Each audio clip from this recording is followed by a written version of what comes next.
నీళ్లున్నాయి, current వచ్చింది, కడుపు నిండా అన్ని వచ్చినాయి, ఇక ఏడన్నా పోతాయా అవి ఇంకేదో వస్తుందట మీదికెళ్ళి అని చెప్పి ఒక ఆశ పెట్టి.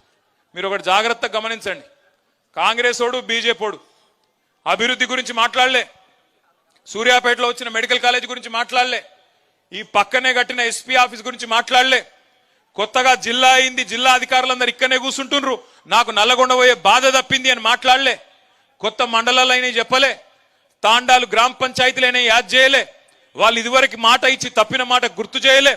కానీ ఏం చేసినారు?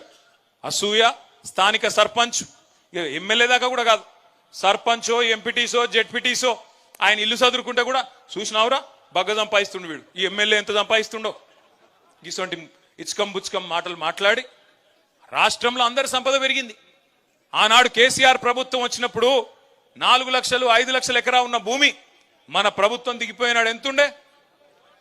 50 లక్షలు అయింది, కొన్ని కాడ ₹1 కోటి కూడా అయింది. మరి అందరి సంపద పెరిగినప్పుడు ఒక టీఆర్ఎస్ సంపద మాత్రం పెరగొద్దట, ఒక టీఆర్ఎస్ సంపద పెరగొద్దు, కాంగ్రెస్ ఉంది పెరగాలి, బీజేపీ ఉంది పెరగాలి, అందరు బాగుపడాలి, కానీ టీఆర్ఎస్ వాడు తెల్లంగా వేసుకుంటే మాత్రం మంచిది కాదన్నట్టు విష ప్రచారం చేసినారు. కేసీఆర్ అహంకారం అని, దొరాని, ఇదని అదని అడ్డం పొడుగు మాట్లాడి, యూట్యూబ్లో పనికిమాలిన చెత్త మాట్లాడి, పనికిమాలిన తిట్లని తిట్టి, ఇష్టం వచ్చిన విష ప్రచారం చేసి ఇవాళ అదే యూట్యూబ్ వాళ్ళని గుడ్డలు కూడా తీసుకొడతా అంటున్నాడు ముఖ్యమంత్రి.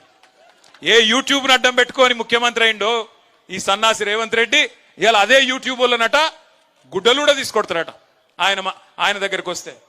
అంటే ఆయన కాడికి వస్తేనే అన్ని గుర్తొస్తున్నాయి. ఇదివరకేమో ఎవ్వరికి ఇక భార్యలు లేరు, పిల్లలు లేరు, ఈయనొక్కలకే ఉన్నారట. ఇదివరకేమో ఎవరిని పడితే వాళ్ళని ఏది పడతా అనొచ్చు.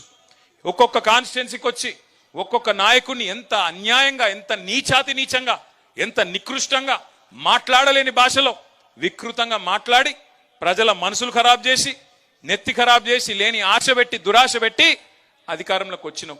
ఇంకా ఘోరం ఏంటంటే నేను ఆ డిప్యూటీ సీఎం మాట్లాడుతుంటే నవ్వాలనో ఏడవాలనో తెలియదు. ఆయన ఇది ఉత్కృష్టమైన బడ్జెట్ అట, అద్భుతమైన బడ్జెట్ అట. నాకు ఒకటే గుర్తొచ్చింది, ఈ మధ్యన దేశపతి శ్రీనివాస్ గారని మన ఎమ్మెల్సీ ఉంటాడు, ఆయన ఒక మంచి పాట రాసిండు, గోవింద గోవింద 6 గ్యారెంటీలు గోవింద అని. చూసి ఇన్నరా ఎప్పుడైనా పాట? అది తులం బంగారము, రైతు బంధు, అది మొత్తం గుర్తొచ్చింది నిన్న నాకు. ఒక్కటంటే ఒక్క పథకం లేదు నిన్న బడ్జెట్లో. వీళ్ళే కదా చెప్తిరి 100 రోజుల్లో 6 గ్యారెంటీలు అమలు చేస్తాం, చేయకపోతే మెడ కోసుకుంటామని ఒకడు, తొడ కోసుకుంటాను ఒకడు, దేవుని కాడ అది పెట్టి అఫిడవిట్ పెట్టి దేవుణ్ణి కూడా మోసం చేసి సిగ్గుశరం లేకుండా ఇంకా మళ్ళీ నిన్న వచ్చి రుణమాఫీ అయిపోయిందట.